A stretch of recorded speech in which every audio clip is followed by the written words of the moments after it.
dia, meus amados irmãos, que a graça e a paz vem da parte do nosso bondoso Deus, da parte do nosso Senhor e Salvador Jesus Cristo, esteja em cada um de nós, nos fazendo crescer e prosperar no conhecimento, na graça maravilhosa que Deus nos concede para a salvação. Amados, vamos dar continuidade à nossa lição bíblica diária. Esta semana estamos estudando sobre capítulo 3 de Romanos, onde o apóstolo Paulo comenta sobre a vantagem ou não de sermos religiosos. No caso aqui, no contexto da igreja romana, o religioso aqui seria a posição social dos judeus em relação aos gentios, povo que não tinha intimidade com a palavra de Deus. Então, estamos tratando sobre essa vantagem, né? Ontem, na quarta-feira, nós vimos que o apóstolo Paulo, né, falando de todos os homens, englobando ali tanto o judeu quanto o gentil, disse que os seres humanos todos são carentes da graça de Deus, independente se é religioso ou é leigo, né? As suas gargantas são como túmulo aberto, né? Com as suas línguas enganam, né? Da sua boca sai venenos como sai da boca de uma serpente. E daí Paulo começou a dizer que essa é a condição do ser humano, independente se ele é um religioso, independente se ele é um leigo, né? Ele está falando do ser humano sem qualquer distinção. Está dizendo isso não para humilhar o religioso, mas para que o religioso seja muito mais humilde que o gentil, porque a maior virtude do homem que se aproxima de Cristo é se tornar humilde como ele. E não fazer como os fariseus de antigamente, que era o contrário. Quanto mais religioso, mais orgulhoso era. Que é o retrato da igreja atual também. O que tem de crente orgulhoso, achando que sabe mais que todo mundo, que já está salvo, que é isso, que é aquilo outro, né? Pois bem, então esse é o principal ensinamento de Cristo, é a questão da humildade, porque sem ela ninguém aprende muito, não. E também, vimos também quando o apóstolo Paulo diz que o homem tem que prestar atenção no que a lei diz, né? E diz principalmente aqueles que estão submissos, né, debaixo da palavra de Deus, né? Palavra, aqui ele usa o termo lei para falar da palavra, né?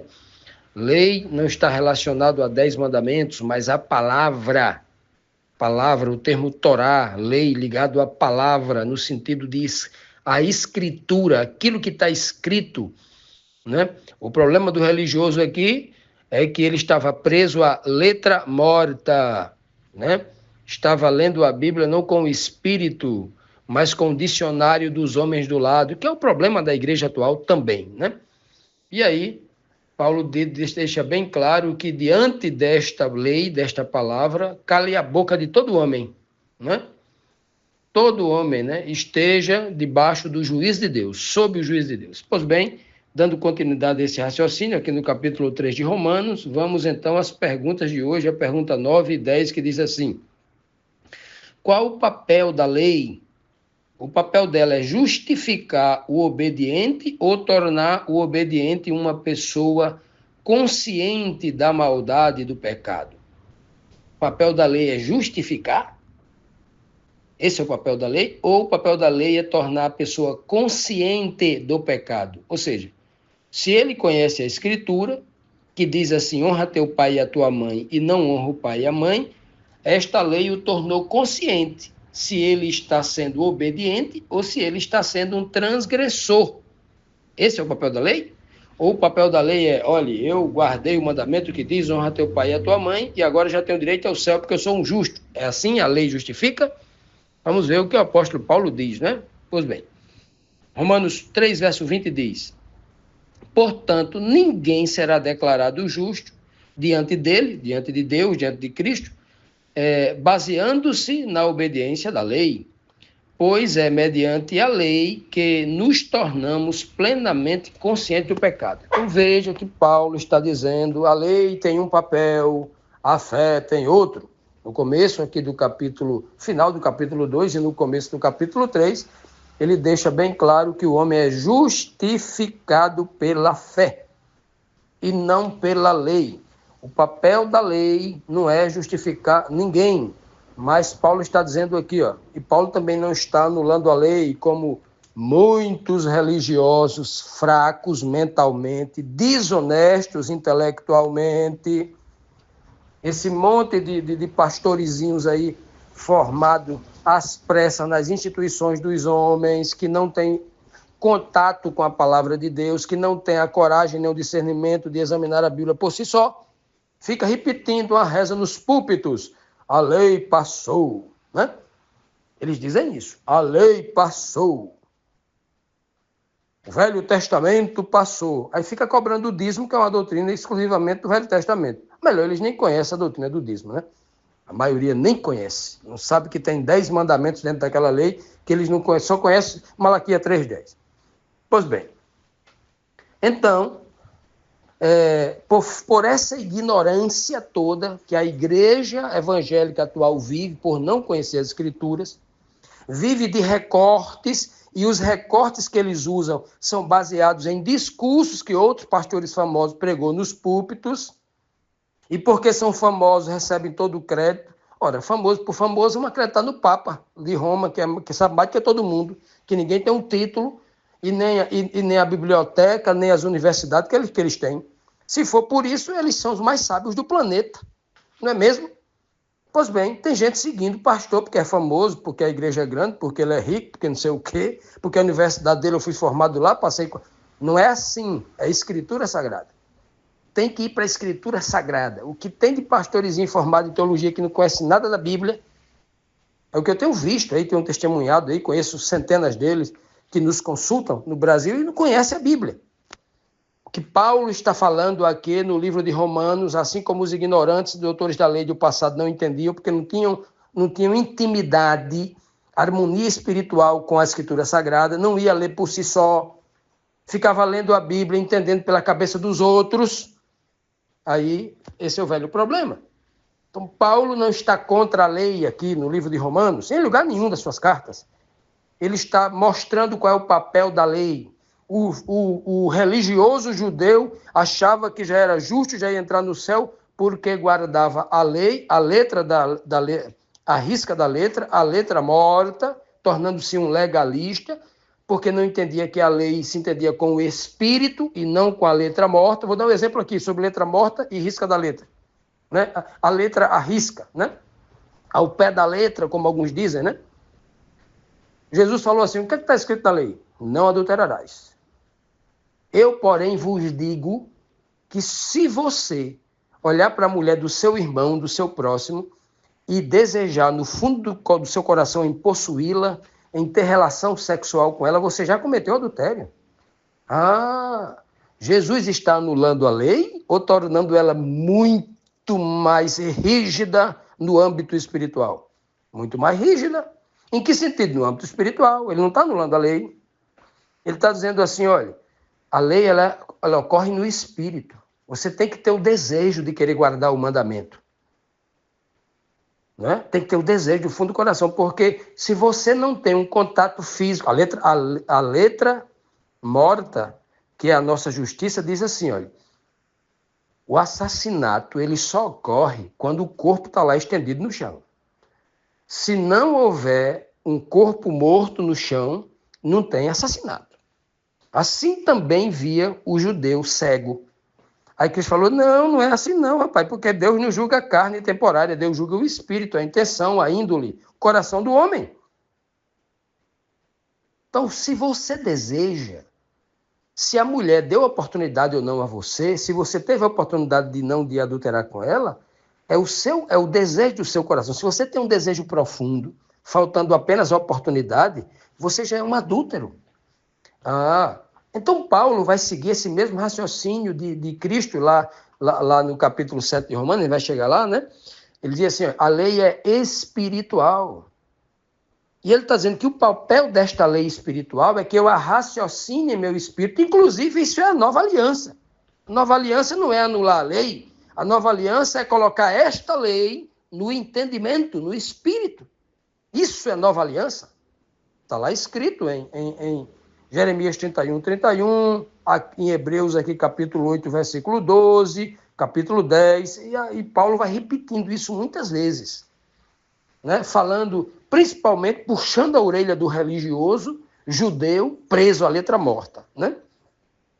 Aí, os crentes de hoje, os que se dizem evangélicos de hoje, vão para um outro extremo, um extremo populista do liberalismo, preguiçoso, porque não quer ler a Bíblia direito, diz, não, a lei toda passou. Paulo não está falando aqui que lei passou. Paulo mesmo vai testemunhar várias vezes, dizendo, olha, eu não prego outra coisa a não ser as escrituras do Antigo Testamento. Começando por Moisés, discorrendo por todos os profetas, eu só prego Moisés e os profetas. Estou ratificando, estou exaltando, estou pregando aquilo que já foi pregado para vocês. Vocês que não entendem.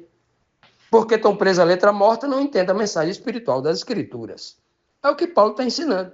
Então, Paulo aqui não está falando contra a lei, ele está dizendo claramente que o papel da lei é me proteger, é indicar o caminho certo, é dizer aqui, ó, não adultere, honre seu pai e a sua mãe. O papel da lei é me tornar consciente.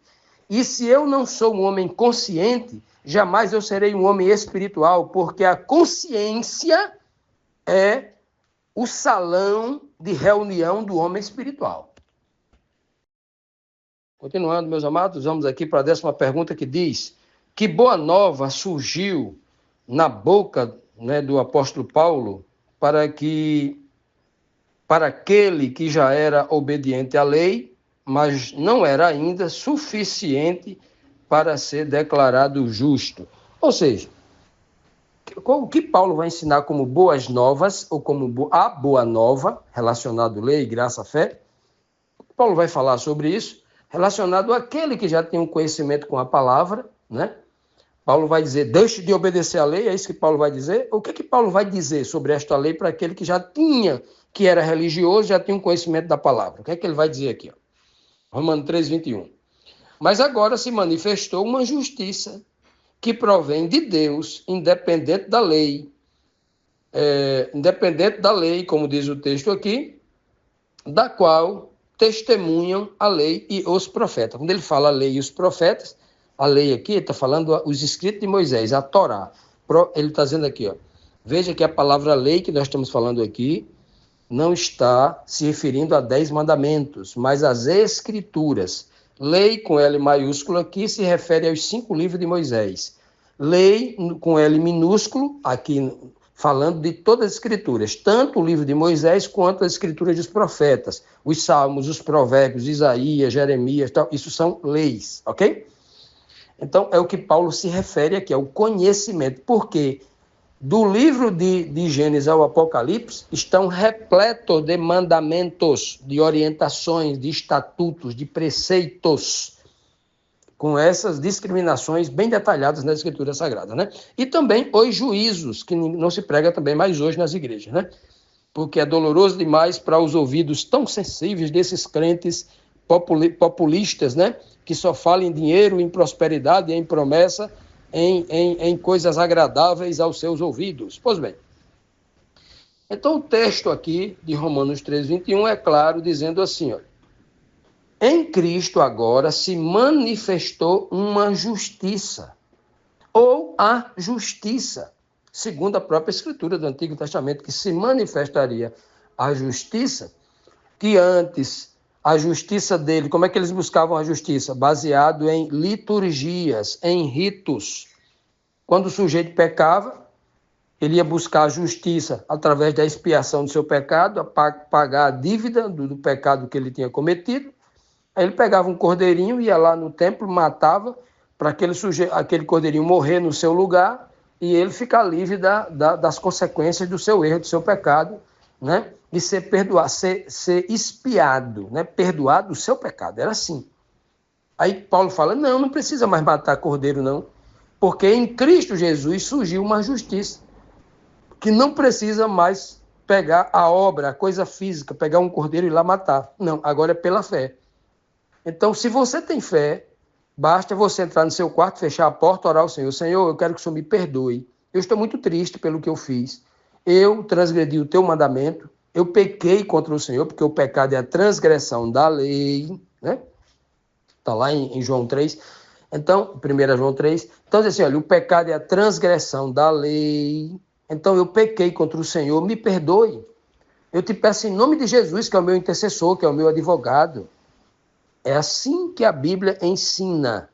E aí, lembre-se que se eu pecar, filhinhos, eu estou escrevendo isso aqui para você não pecar. Eu estou escrevendo uma lei para você não pecar. Estou escrevendo a escritura para você não pecar. Mas se você pecar, lembre-se que você tem um advogado junto ao Pai. Jesus Cristo, o justo. Por isso que ele fala aqui, ó, se manifestou uma justiça.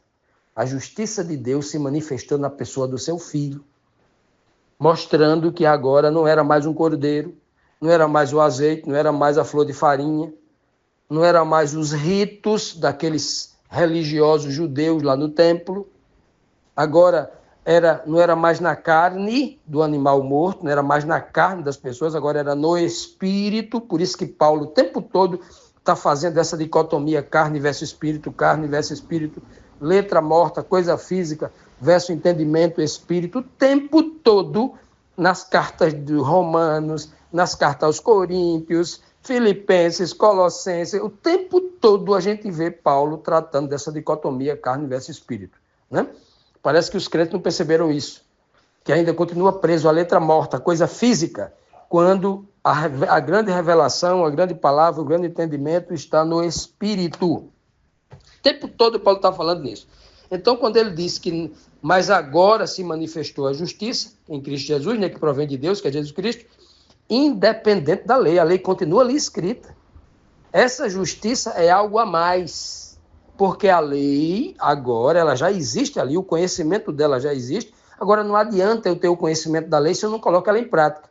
Como é que eu vou colocar em prática? Com o entendimento do Espírito, com o poder do Espírito em minha vida, eu vou me tornar obediente. Com o poder do Espírito em minha vida, eu vou receber o refrigério, o ânimo, a motivação pela fé para guardar estes mandamentos, que é isso que Paulo está dizendo assim, ó, independente da lei. A lei já existe, a escritura já está aqui para todo mundo. É tanto que os judeus aí têm as escrituras, nós cristãos temos as escrituras. Então ela surge, né? Justamente para isso, para estimular a fé no coração do homem, né? E ele disse, ó, da qual já testemunhavam a lei dos profetas. O que eu estou dizendo não é nenhuma novidade. O que Paulo está dizendo é isso aqui, ó. Já estava escrito em tipos, em símbolos, desde o Gênesis. Estava escrito em símbolos e já que ia se manifestar essa justiça. Por exemplo, onde é que eu encontro no Gênesis? Logo no capítulo 3, no início de tudo ali, quando o pecado, no início da vida do homem pecador, quando Adão e Eva transgridem, né, ali no capítulo 3 de Gênesis, há ali um tipo. Quando o Senhor diz para a serpente, ô serpente, por que você enganou a mulher? O descendente da mulher vai pisar na cabeça do teu descendente e vai esmagar. E tu só morderá o calcanhar dele, somente, né? Pela traição, né? Uma profecia apontando para Judas Iscariotes, etc. Então, já tinha ali uma profecia falando do descendente da mulher da igreja, que era Jesus Cristo, contra a descendência da serpente, que é a sua boca, o seu veneno, a sua mentira, o seu engano, que enganaria o mundo todo, os homens, contra Cristo. Já estava dito ali naquela profecia. E aí, a partir de Gênesis 3, nós temos 1 milhão de profecias, tipologias. Só em José nós temos 85 tipologias que apontam para Cristo, Davi mais outras dezenas, em todos, Isaac, o filho da promessa. E aí, são muitas tipologias, né? E é disso que o apóstolo Paulo está falando. Olha. Esse justo já tinha sido prometido, essa justiça, na Bíblia toda. O problema é que o judeu preso à letra morta não conseguia enxergar as tipologias, né? É tanto que a Bíblia diz que quando Cristo ressuscitou lá, no domingo à tarde, no mesmo dia da sua ressurreição, ele encontrou os 2 discípulos a caminho de Emaús e disse assim, os discípulos testemunham assim, e ele, Jesus, começando por Moisés e discorrendo por todos os profetas, expunha-lhes o que a seu respeito continha nas Escrituras. Mas como é que Jesus ia apontar ele nos escritos de Moisés, se não tinha a palavra Jesus, ele não estava lá em lugar nenhum, fisicamente, como estava ali, né? Então veja que estava nos tipos. E infelizmente, esse é o velho problema de antigamente que o judeu não via, e também é um problema atual, para a igreja atual. que lê uma coisa e entende outra.